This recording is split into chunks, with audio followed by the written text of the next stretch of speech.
The last humid dusk of late August 1860 crept across the Mississippi Delta like a fever that refused to break, painting the sky in bruised purples and ash-tinged gold as the plantation fields below pulsed with cicadas and quiet dread. And in the slow, thick heat stood Elijah Carter, 28 years old, broad-shouldered but hollow-eyed from years of toil, a man born in bondage whose hands had known nothing but cotton stalks, whip scars, and the weight of another man's wealth pressed into his spine. His breath hung heavy with the scent of soil and sweat, and yet beneath the calluses and ache lived something the overseer always feared: thought, memory, and a slow-burning hunger for reckoning. He had grown on this land not by choice but by capture woven into lineage, his mother taken from Virginia plantation soil before he could remember her face, her songs a faint hum in the back of his skull whenever the night grew mercifully quiet. His father in absence marked only by the whispers of older hands who spoke of a man sold after raising his voice once, a single protest that cost him his wife and child, a reminder branded into Elijah's earliest lessons. Silence was survival. Compliance bought breath, and yet neither ever bought dignity. For years he had bent his back beneath the Carter plantation's empire, named for the white dynasty who claimed the Delta as if God carved it for them alone, their house gleaming in white-painted pride atop a knoll overlooking thousands of acres of cotton, stretching like punishment across the horizon, each row a testament to greed disguised as destiny. And Elijah, whose surname came from that same dynasty as a cruel joke of ownership, had learned to read the world not through books, denied to him under law and threat, but through glances, whispers carried by wind, patterns of cruelty in the overseer's stride, and the way the master polished his silver cane before punishment, as if preparing for ceremony. Yet change had come quiet at first, like a rustle in cane fields before a storm. Rumors of rebellion drifting from Louisiana and whispers of self-emancipated runaways traveling upriver, through swamp trails the white men never bothered to learn. And with those rumors came something more potent than desperation. Possibility. Not yet hope, but its faint outline like a lantern flicker seen through fog. Elijah's moment of awakening did not arrive in thunder or spectacle, but in the sickly, sweet stench of death one morning when he found Ruth, his sister in spirit if not blood, collapsed behind the smokehouse, skin still warm, wrists scarred from rope burns, stomach swollen with a child never given breath, and the earth around her stained with the dull rust that no dew could hide. He buried her beneath an oak that night with hands that trembled not from grief. He was long trained in the plantation's mathematics of loss, but from a rage so controlled it chilled him, because the master's son had visited Ruth's cabin 3 nights prior, and afterward Ruth had stopped singing, stopped smiling, and stopped being able to stand without trembling.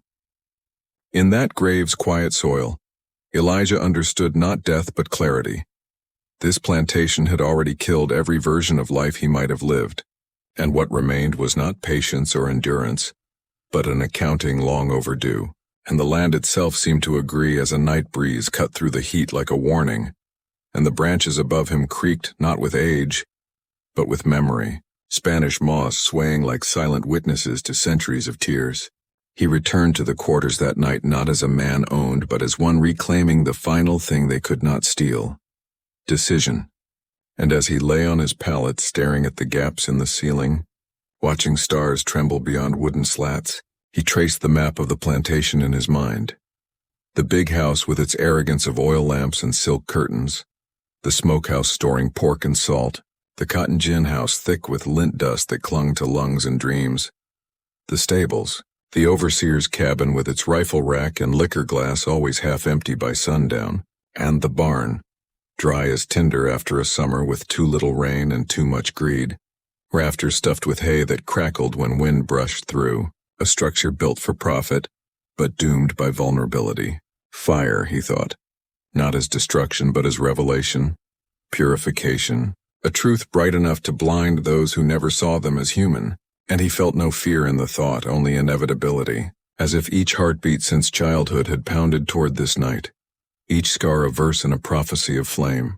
The moon swelled high and indifferent, and as enslaved families whispered their evening prayers or curled into exhausted sleep, Elijah remained awake, listening to footsteps of patrolling hounds, the distant laughter of the Carter sons drunk on bourbon and arrogance, the scrape of iron chains against a post where a young boy, no older than 10, had been tied for punishment earlier for dropping a bale, his whimpers fading only after night fully claimed the fields.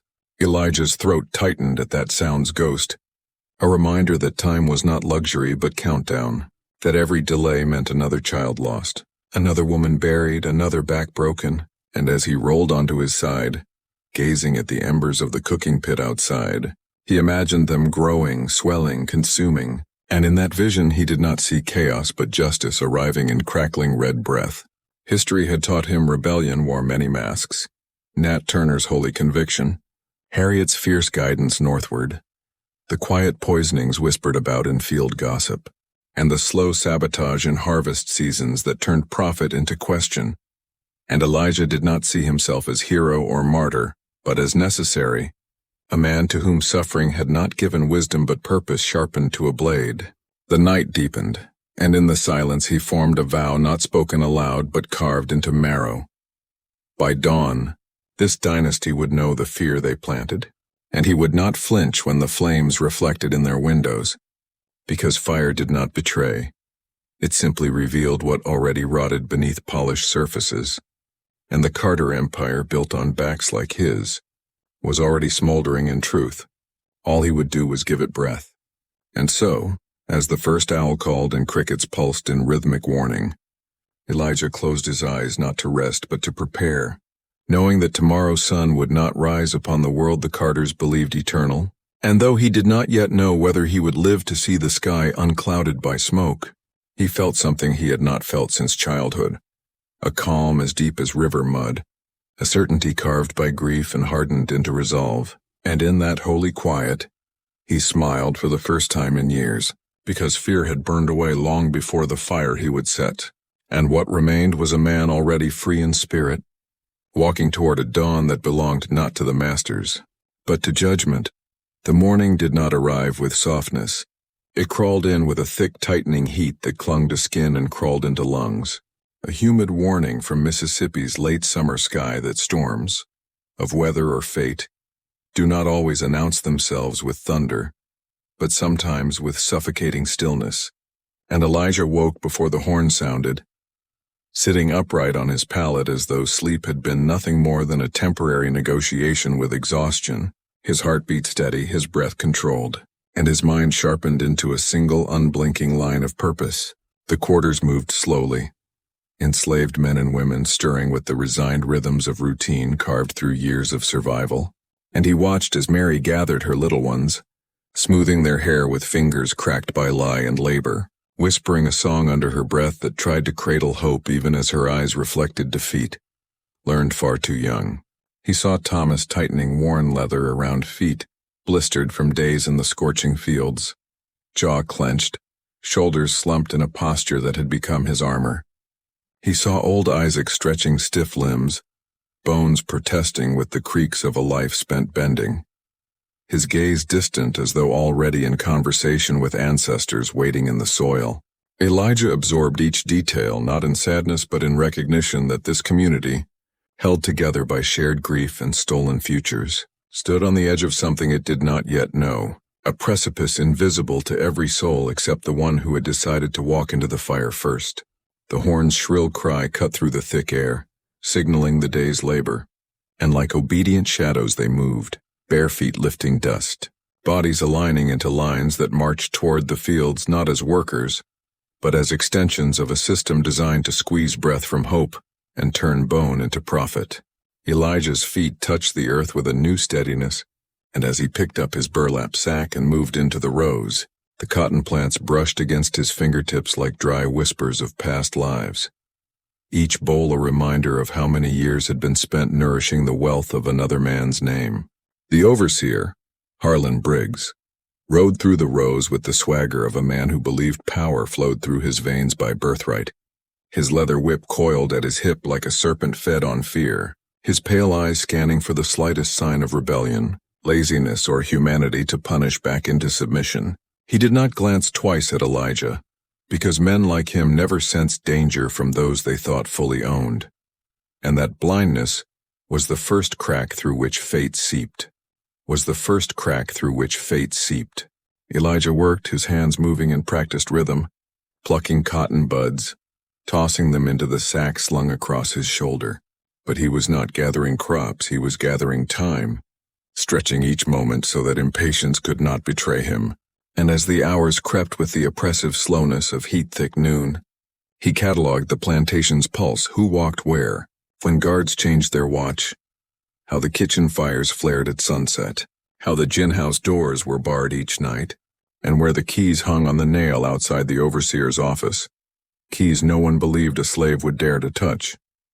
Sweat carved paths down his jaw, and he could feel the earth baking beneath his feet, cracked soil thirsting not just for rain but for reckoning, and every voice around him, whispers of children too young to know fear, the groans of men lifting water barrels, the quiet hum of women praying under their breath, wove into a single chorus reminding him that this land held screams history tried to bury but could never silence.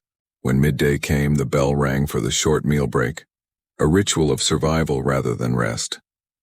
They sat beneath sparse shade, consuming cornbread and salted scraps that barely fed a body but had kept generations alive long enough to serve those who never lifted a hand in labor. Elijah chewed slowly, letting the gritty taste settle on his tongue, and he listened to the morning's gossip. Someone's cousin whipped in Natchez, talk of a preacher in Louisiana planning escape routes, the faint mention of a rumor that Abraham Lincoln's name was rising in northern conversations, which sparked hushed hope quickly suffocated by fear, because hope was dangerous without escape. Yet Elijah did not feel fear, not anymore.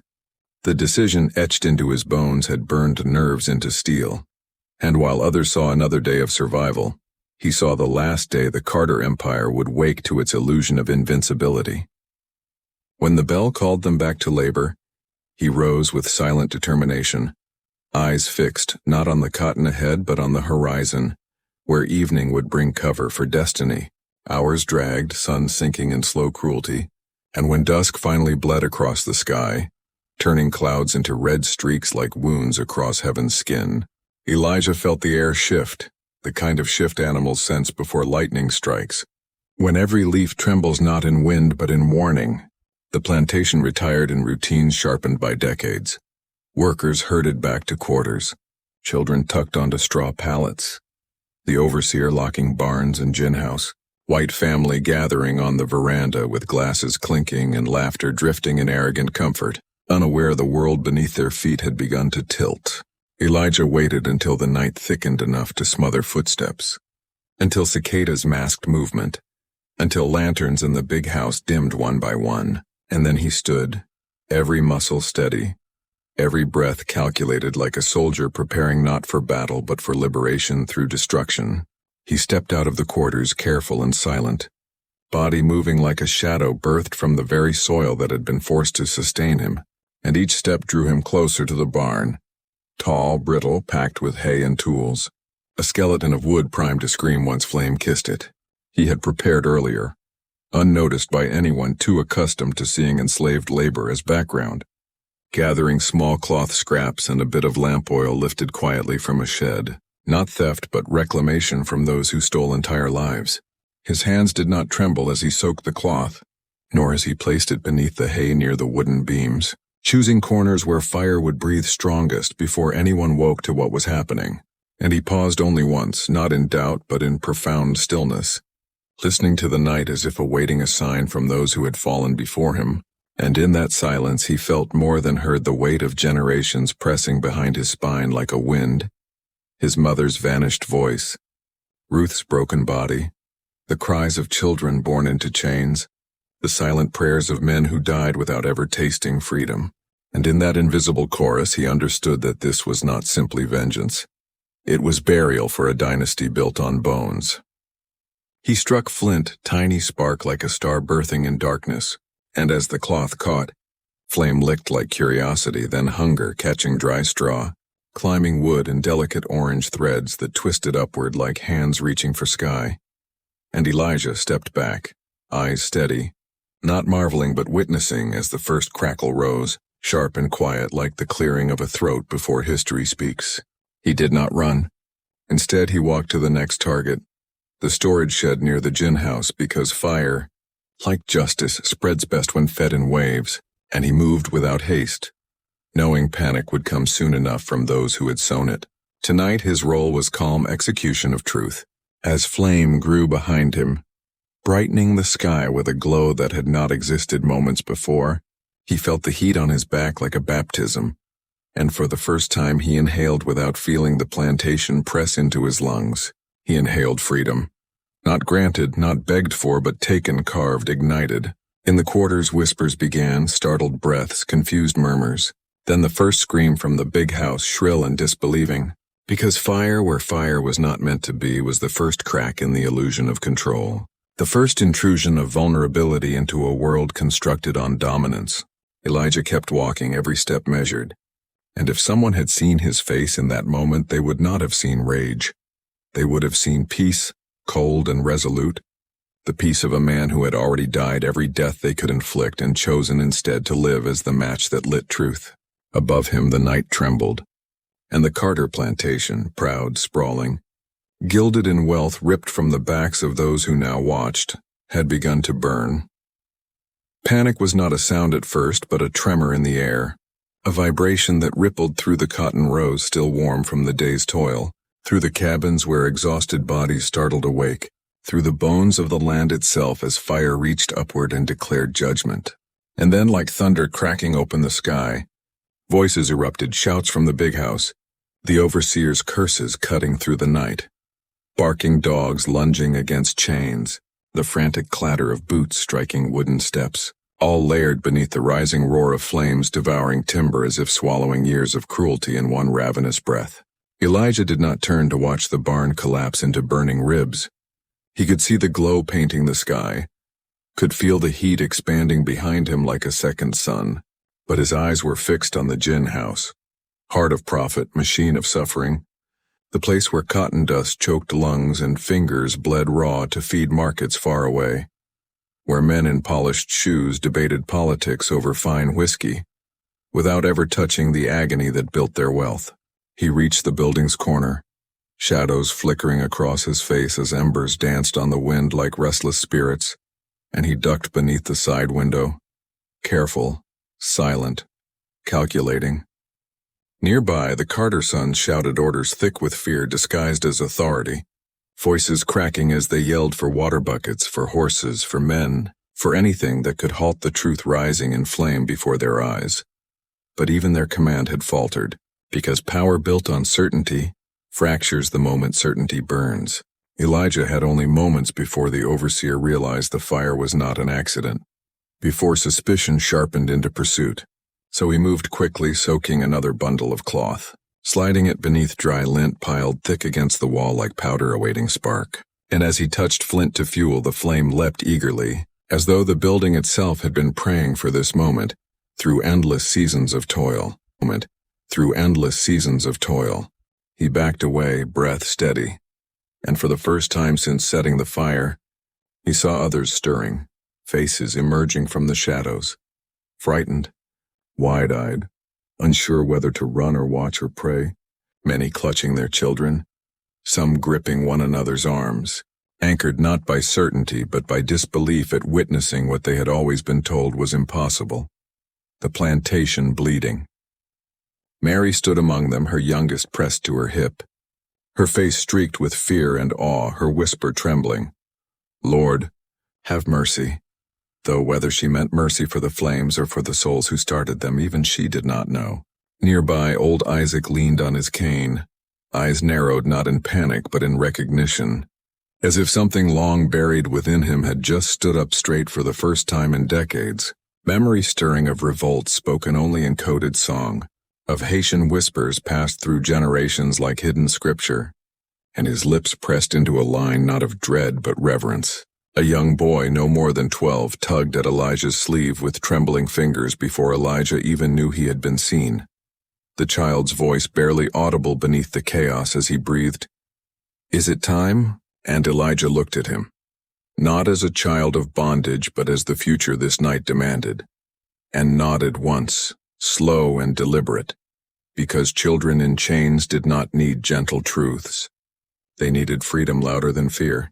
Behind them, the carters scrambled, white nightclothes glowing ghost-like as they hauled barrels toward the burning barn, barking orders at enslaved men who hesitated for the first time in their lives, feet rooted, eyes darting not toward flame but toward one another, as if seeking permission from history itself to refuse obedience. The overseer saw the hesitation and swung his whip, striking a man across the back, the crack slicing the night like lightning. But this time the man did not stagger forward.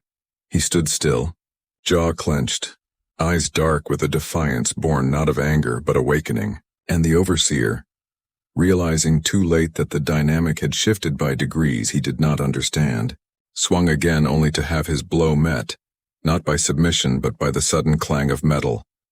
A shovel raised in defense by Thomas, whose hands shook but did not lower. The overseer's eyes widened, a flicker of doubt shattering his practiced cruelty, and in that tiny fracture Elijah saw the truth. The carters had always relied not on strength but on obedience, and obedience was burning tonight. Yet Elijah did not stay to watch the confrontation grow teeth.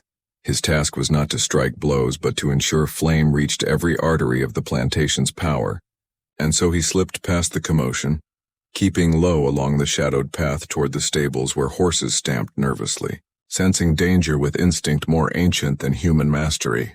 Horses were freedom incarnate for those who could run, but tonight they were witnesses, their eyes reflecting firelight with wild fear as Elijah unlatched the gate and slapped their flanks, sending them thundering into the night, hooves pounding earth like drums, scattering dust and panic in their wake. Because if the carters could not mount, they could not chase, and tonight no one would be dragged back in chains. A scream tore from the veranda. The mistress, clutching her nightgown as she watched the horses flee, voice trembling with horror as she cried Elijah's name, not in grief but in disbelief that one she once scolded like a child now stood beyond her reach, beyond her authority, beyond the system that had made her believe herself a queen. And Elijah looked up at her once, only once, not with hatred but with the hollow calm of a man who had already buried the version of himself she believed existed. And then he turned away because her fear was not his triumph. Fire was. The gin house behind him crackled, sparks leaping higher, a groaning timber collapsing as flames chewed through beams, and enslaved men and women watched with expressions shifting between terror and wonder. Because the mind struggles to reconcile suffering's end when suffering has been life's only constant. Some clutched their hands to their mouths to keep from crying out. Others whispered prayers for deliverance or forgiveness or both. And a few took hesitant steps toward Elijah as if seeking command, guidance, permission to choose something other than endurance. But Elijah did not call them to action, did not raise his voice, did not demand allegiance. Because true rebellion is not built on orders but on the moment when each soul understands they are no longer owned. Smoke curled into the sky, thick and dark, smothering stars, and the first embers drifted toward the big house, carried by wind as if guided by unseen ancestors, sparks landing on white-painted railings like warnings before judgment takes shape.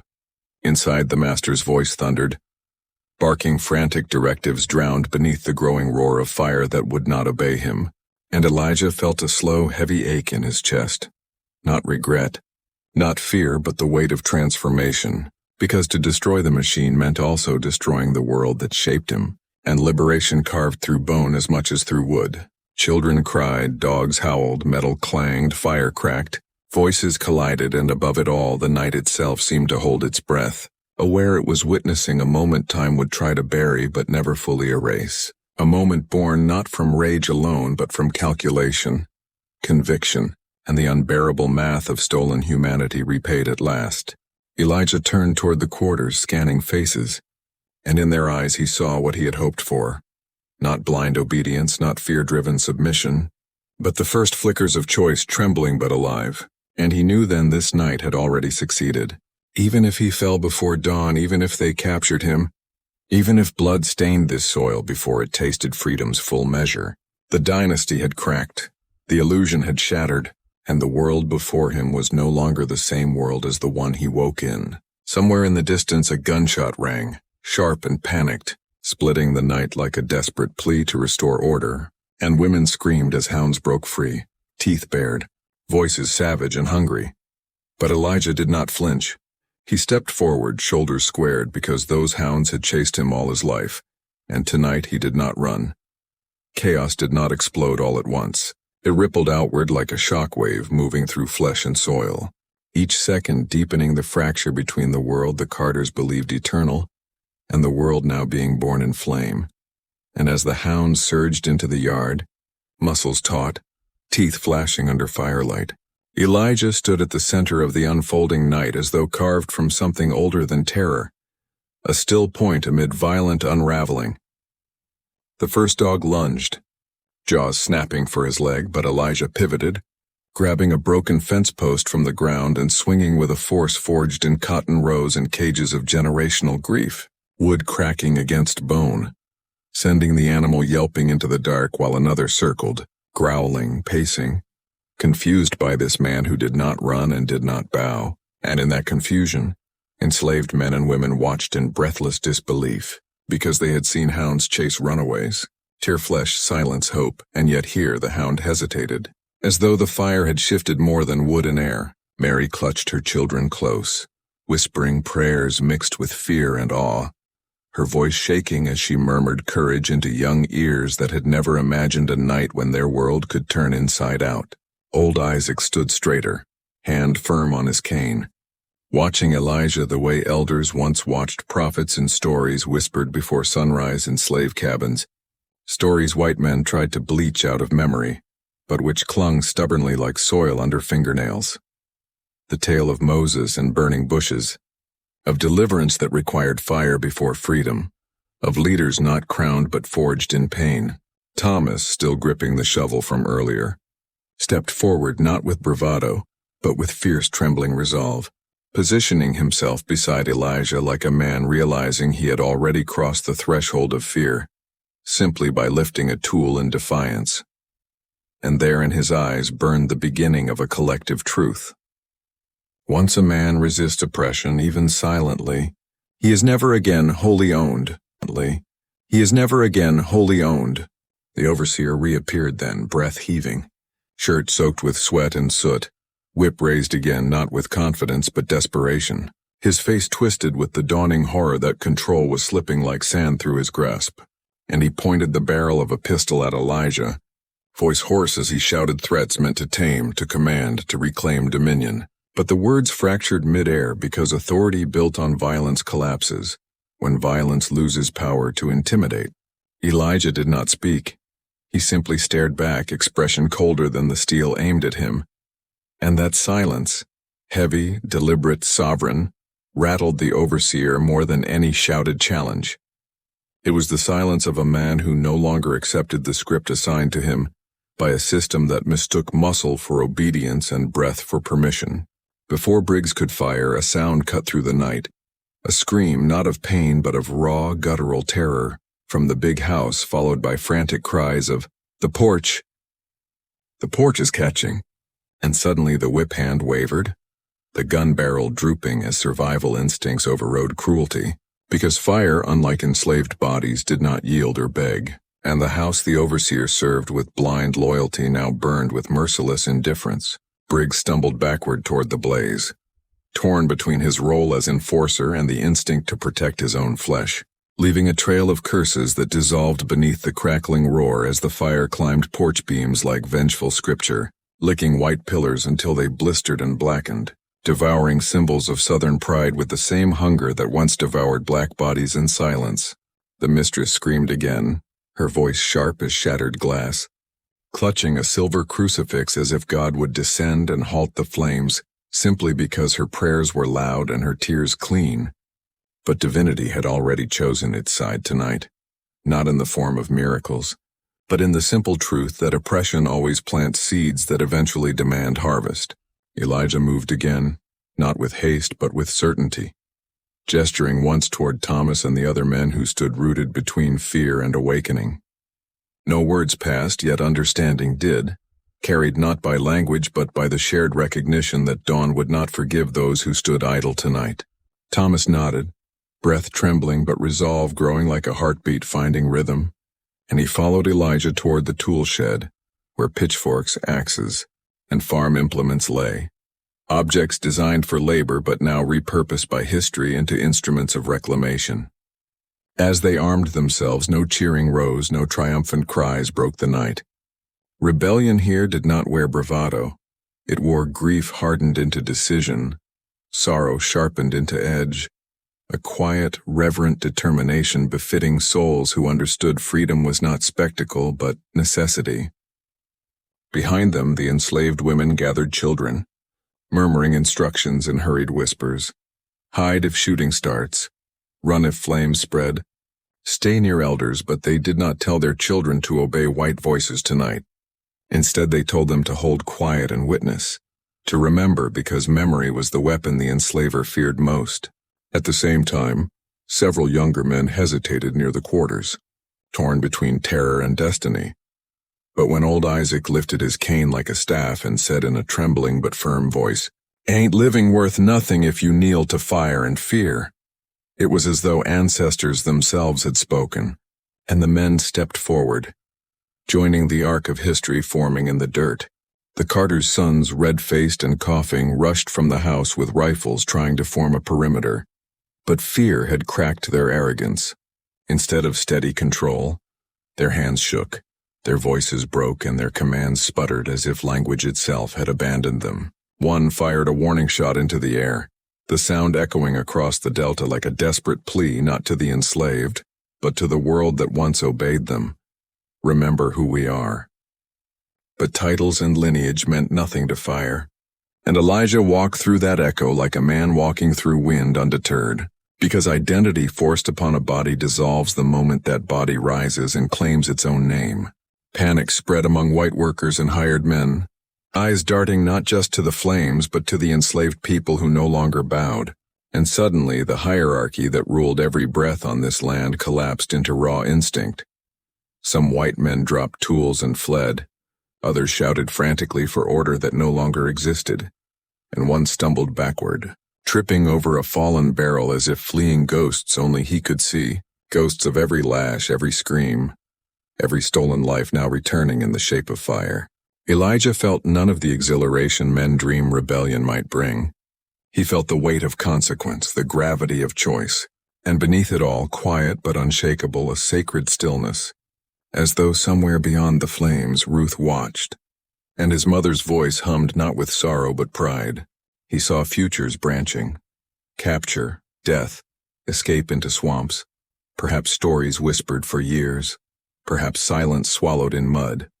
But he did not flinch because freedom was not guaranteed tomorrow. It was claimed in breath lived today, and he had already breathed freer than any slave who lived on this land before tonight. Sparks drifted down like burning snow, landing on cotton that smoldered underfoot, and the air thickened with smoke, sweat, and the metallic scent of fear from both sides. The night pregnant with collision, white guns, black tools, fire as witness, history poised like an arrow drawn taut between two worlds ready to release. Elijah tightened his grip around the axe handle, not to strike first but to stand ready. And as he turned toward the flames that illuminated the dark with terrible beauty, he felt the earth rumble. Not from fire, but from footsteps approaching, dozens, then more. A collective march rising behind him as enslaved bodies stepped forward not by command, but by choice, not as property but as people ready to stand between death and dignity. Voices low, breath synchronized, terror and resolve braided into a force the Carters had never believed possible.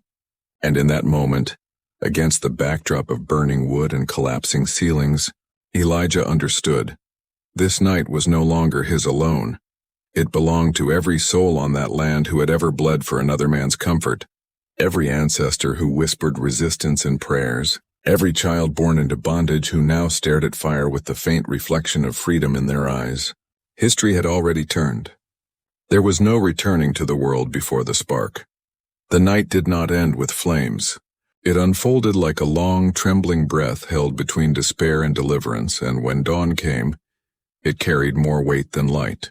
The smoke still crawled across the horizon like a dying serpent, low and stubborn as if reluctant to release what it had witnessed. Elijah sat hidden deep in the swamp, his body stiff from cold water and mud, his heart trembling between triumph and an ancient fear that echoed louder than the distant rooster that dared greet the morning. He had done what generations whispered about and yet never saw. He had taken the master's power and fed it to fire, turning the mansion's white columns into skeletal shadows stretching across the charred earth. But fire is not mercy and liberation is never swift. It carries aftershocks that ripple through the land and through the soul that dared unleash it. Elijah felt that weight now as he crouched beneath the swamp's veil, watching armed patrols form in the distance like dark ants disturbed from a massive nest. They rode with anger sharpened into purpose, their horses snorting, hooves pounding, rifles slung across shoulders like promises. The ash in the air held ghosts, voices of those who toiled and those who tormented, and somewhere in between, Elijah heard the quiet lament of a mother's prayer and the fierce pride of ancestors who had crossed oceans unwillingly, yet refused to surrender dignity. He pressed his hand to his chest where the thud of his heartbeat was a testament and a warning. He was alive, but for how long and what form of justice would hunt his footsteps now? Every creak of saddle leather on the breeze, every dog bark in the distance, carried a rhythm that chased adrenaline through his veins. He thought of Ruth, who had begged him not to rush death by daring freedom too loudly. He thought of Miriam's stiff body dragged across earth like it was no more than discarded cotton. He thought of every barefoot child who had swallowed silence with sunrise and learned obedience before they learned language. Around him the swamp pulsed with life, mosquitoes hovered. Frogs croaked, branches sagged with dew. Yet he felt suspended on a razor's edge between world and wilderness, hunted and unclaimed, sinner and liberator in a nation built on contradictions so heavy they sank like stones in the riverbeds. In the quarters that now lay silent, the enslaved woke to confusion and fear as men on horseback stormed through, demanding tongues speak guilt and feet lead them to the guilty. Whispers slithered like frightened mice, some blessings concealed, some curses muttered beneath breaths, and some tears carved paths through ash-streaked cheeks. The smell of burnt timber drifted into the fields, an omen and a question. What did this fire mean? Freedom, punishment, or merely another cycle of suffering with a different shade of sky? Elijah knew the weight of history was not in grand gestures alone, but in the consequences that followed, and he saw them taking shape as wagons creaked toward the land with coffles of enslaved men shackled, brought from neighboring plantations to search, to intimidate, perhaps to replace the lost labor. Because this land did not mourn lost masters, it only mourned lost prophets. The overseers barked orders with mouths still bitter from shock, and hounds traced scents through marsh grass, their howls rising like a dirge for the old order that had been wounded, but not yet toppled. Elijah's muscles ached as though the fire had burned through him as well. He felt each tendon stretched tight by survival, each thought sharpened by necessity. He had never imagined the moment after success. He had imagined only the match, the flame, the roar of collapse, not the trembling quiet where choices grew heavier.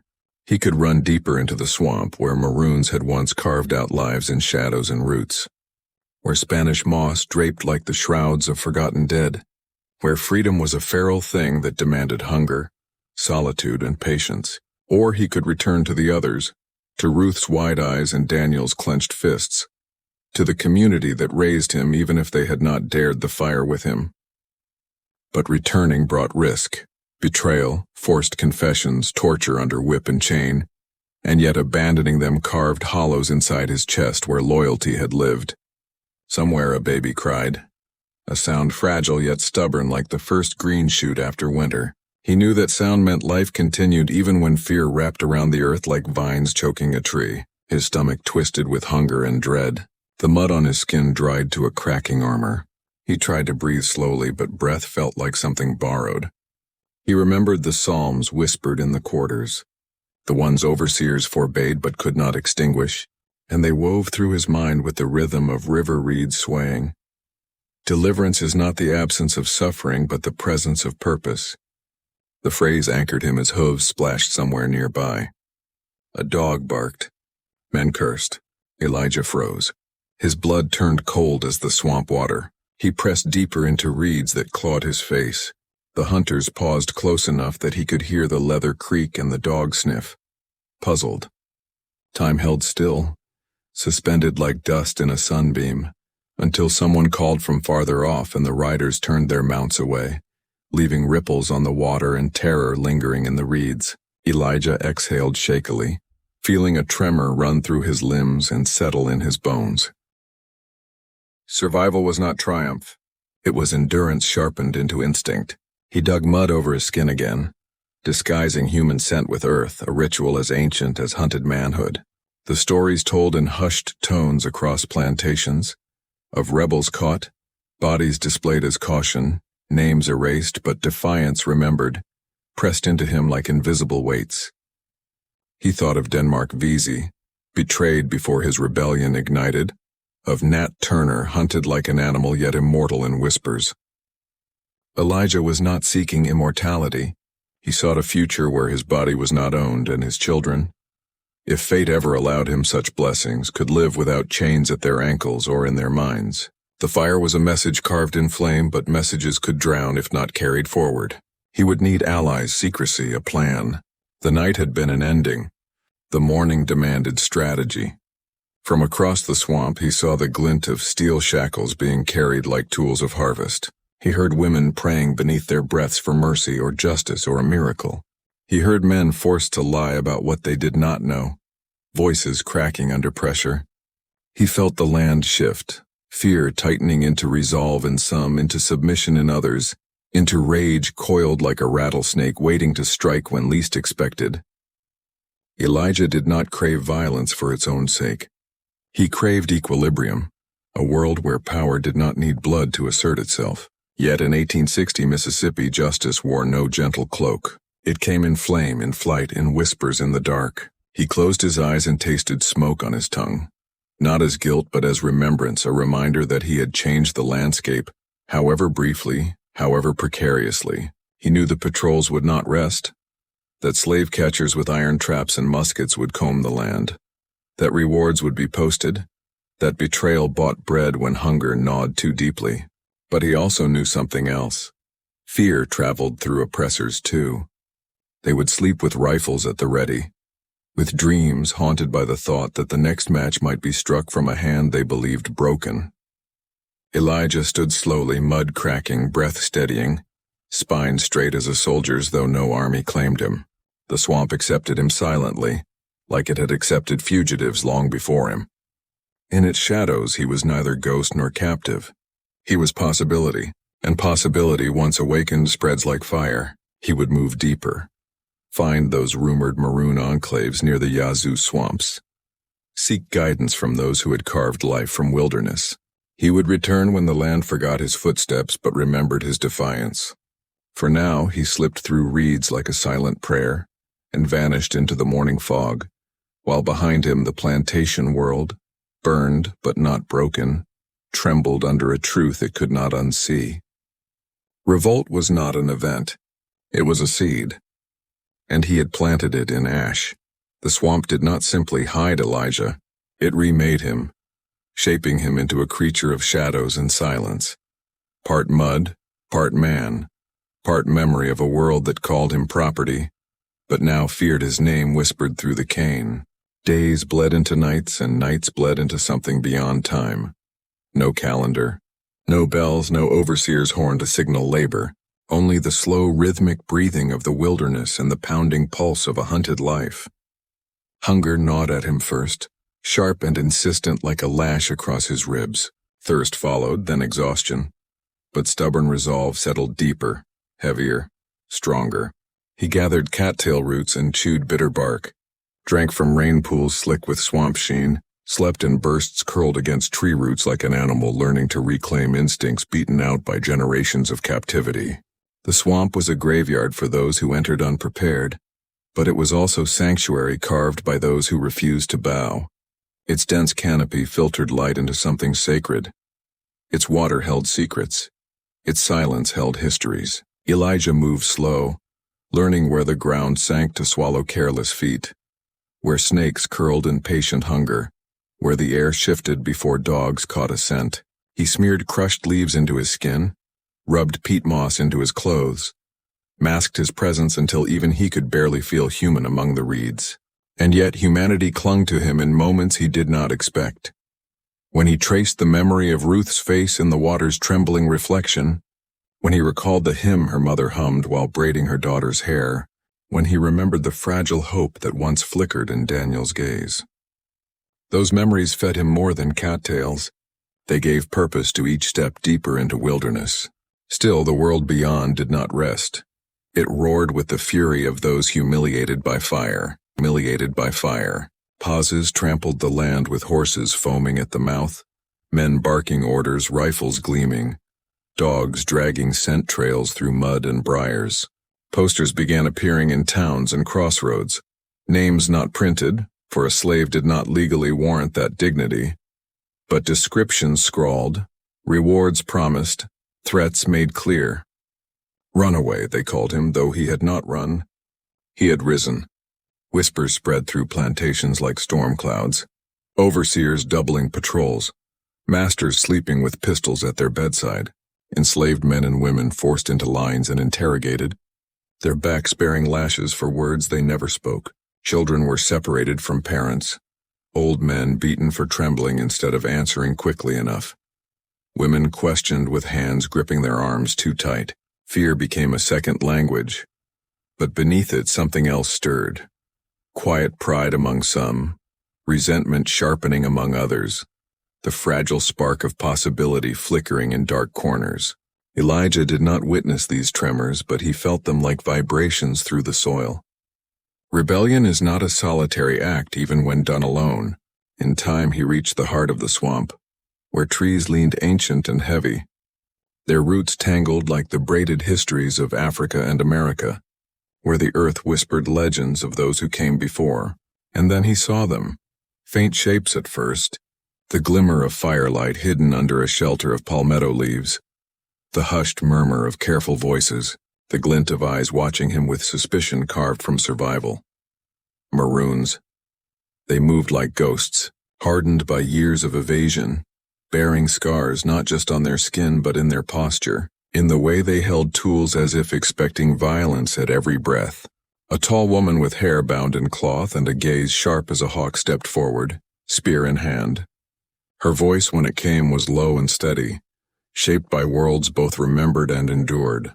She asked not who he was, for names were fragile things in a land that erased them, but what he carried inside, what brought him to land sacred with struggle. Elijah spoke with the quiet weight of truth, his words rough from thirst yet steady. He did not run from a master. He ran from a world that believed it owned him, and he carried a fire that had already consumed one dynasty and would not stop at one. Silence followed, long and probing. The group, 8 in number, exchanged glances threaded with caution and recognition. Defiance knows its own kind, and they saw not recklessness in Elijah's eyes, but resolve polished by suffering. They accepted him, not fully, not immediately, for trust in such a world grows like moss, slowly, in damp shadows. But they offered water, roots roasted over flame, and temporary shelter beneath woven palm fronds. Days passed as Elijah regained strength, learning from them as they learned him.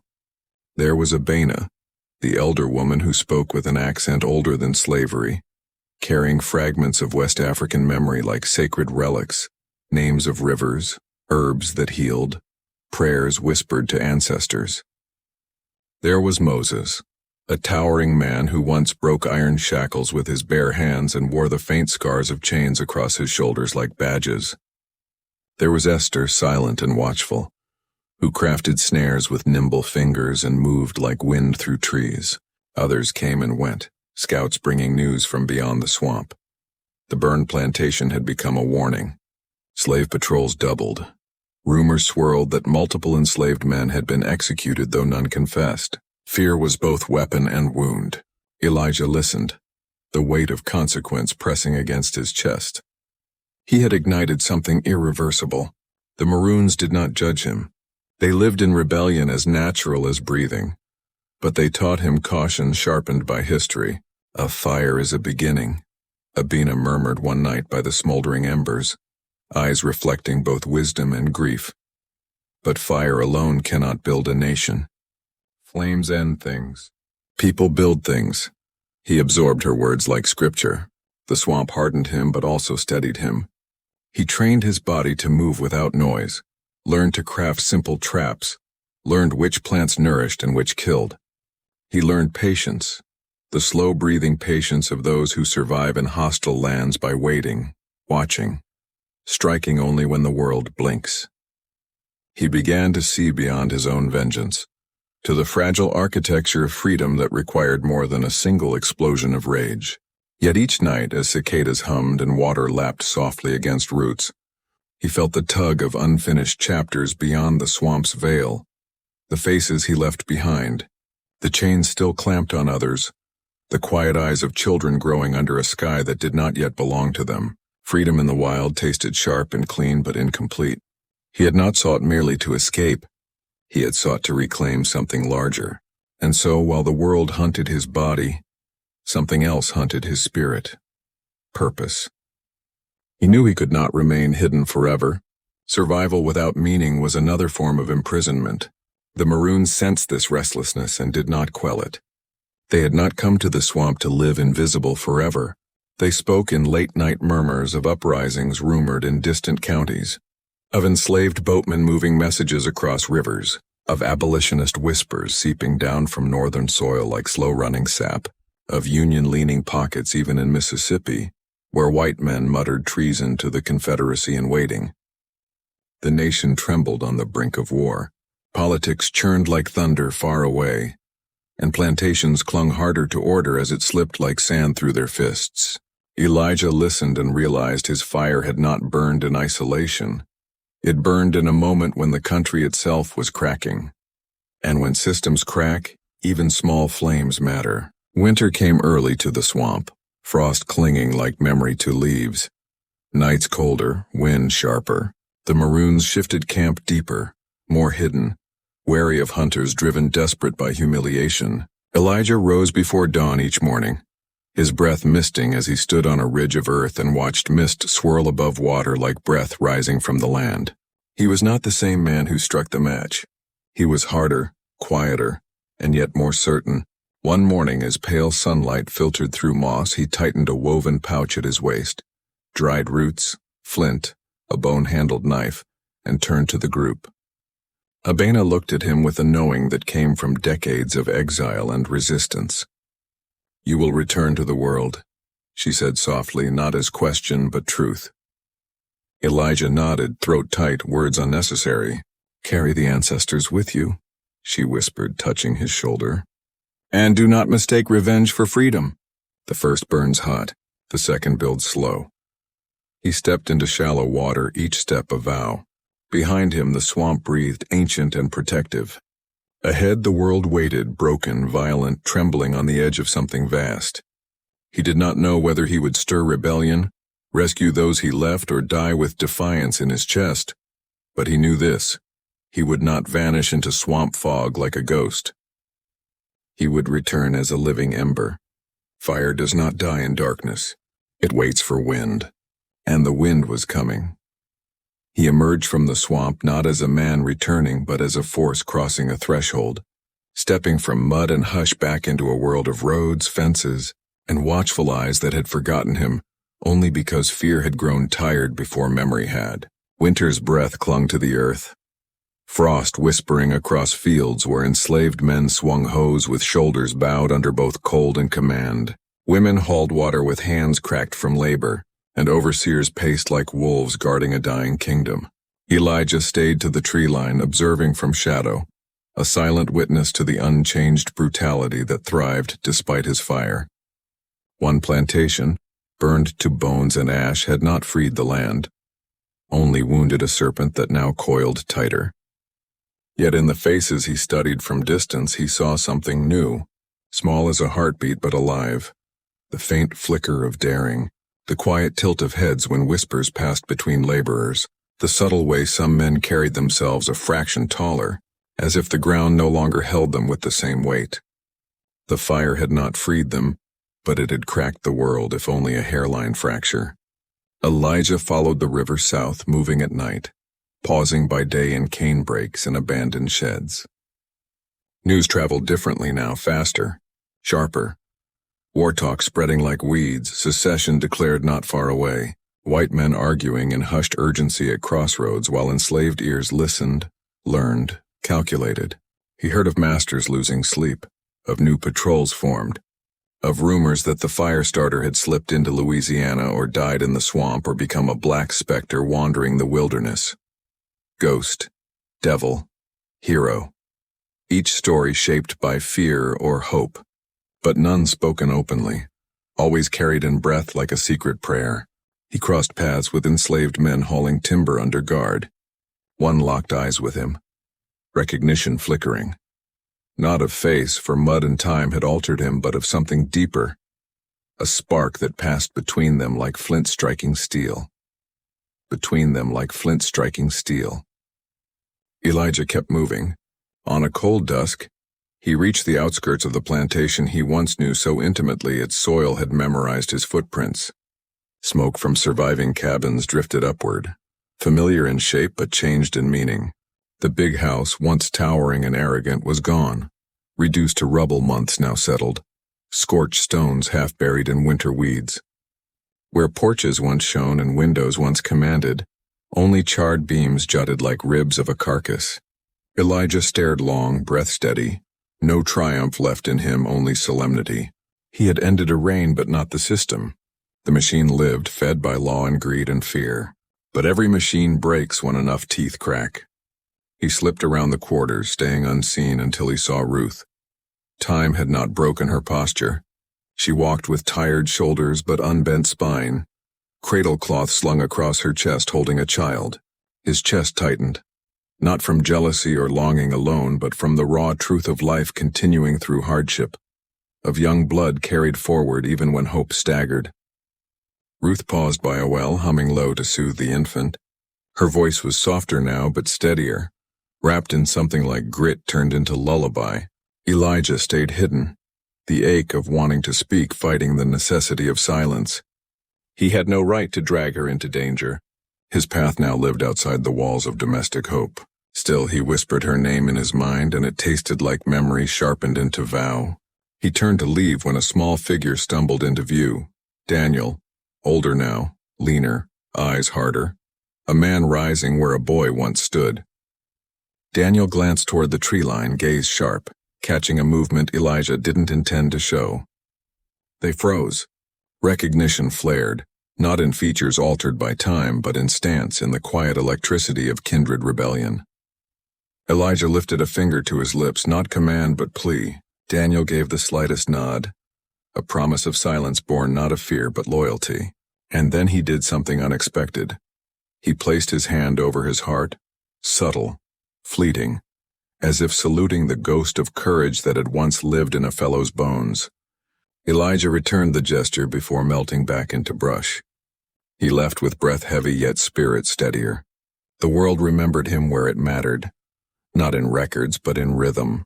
He moved east, following whispers of Union ships near the Gulf, of abolitionists sending coded messages through spirituals sung low during funerals, of free black men organizing in New Orleans, of enslaved boatmen guiding fugitives under moonlight. The South trembled, not defeated yet but cracking, uncertainty spreading like frost thawing under spring sun. Elijah began to gather allies quietly, not maroons living in wilderness but urban slaves who passed unnoticed in markets, river hands who could ferry men across currents, field workers who hid food beneath loose roots for runners, women who carried messages braided in their hair or sewn into hems. He did not command. He informed, ignited, listened. He was not a general. He was a whisper turned ember. He taught small acts of refusal. Tools dulled on purpose, gates left unlatched, crops damaged subtly, patrol routes observed and shared. Resistance did not always roar. Sometimes it breathed slow until conditions demanded flame. Months passed. The war began. The world shifted. Confederate banners rose like rot blooming. But with war came cracks. White men left plantations to march, leaving boys and old overseers holding whips too large for trembling hands. Elijah watched from distances and shadows, timing movements like tides. One evening, near a small ferry crossing, Union scouts encountered a band of fugitives who moved with uncanny precision, guided through swamp paths no soldier could read. Elijah stood among them, not leading from the front but steering from behind, hands firm, eyes scanning, voice low. The Union officer, astonished at the knowledge of terrain, asked the guide's name. Elijah did not answer. Names were carried differently in his world, earned, not given by owners or recorded by clerks. One of the fugitives spoke for him. He ain't a name, he's a sign. They crossed safely. Soldiers offered thanks. Elijah vanished into tree cover before reward or questioning could follow. He was smoke, seen only when wind caught him. As months turned to years, stories multiplied. Of a mysterious freedman sabotaging Confederate supply lines, of enslaved families disappearing into swamps only to emerge under Union protection, of patrols misdirected by false tracks drawn clever as scripture verse. Children whispered his legend like bedtime armor. Over time the tales grew, stretched, exaggerated as stories do. But at their root was truth. A man once beaten into soil had risen and shaped history not through speeches or headlines but through persistence, daring, and refusal to die quiet. When the war neared its close and emancipation trembled at the nation's lips, Elijah returned once more to the riverbank, where the swamp first claimed him. He stood silent, watching water roll past like time itself. No monument marked his struggle. No record would name him. Freedom, when it arrived, did not come gift-wrapped. It came tangled, incomplete, stained with the blood of those who never lived to taste it. But it came, and men like him, nameless in books yet carved into memory, fed that outcome with sacrifice. He closed his eyes and felt the swamp wind brush his skin like ancestral hands. He did not crave recognition. He craved continuation, the knowing that others would rise, build, speak, live. Behind him, children would one day play where chains once clanged. Women would claim voice where silence was law. Men would stand upright where backbending had been survival. He placed a palm against a cypress trunk, grounding himself in earth heavy with history. Then he stepped forward, not toward glory or applause, but into a future where fire lived not only in destruction but in rebuilding. He had burned a dynasty, but what mattered more was the world he helped make possible afterward. A world imperfect, unfinished, but breathing freedom. And so Elijah walked on, leaving no footprints in mud, only echoes in soil, in memory, in every quiet act of resistance that would follow for generations. Because true liberation is not a moment, it is a current, and he had been its spark. And he had been its spark.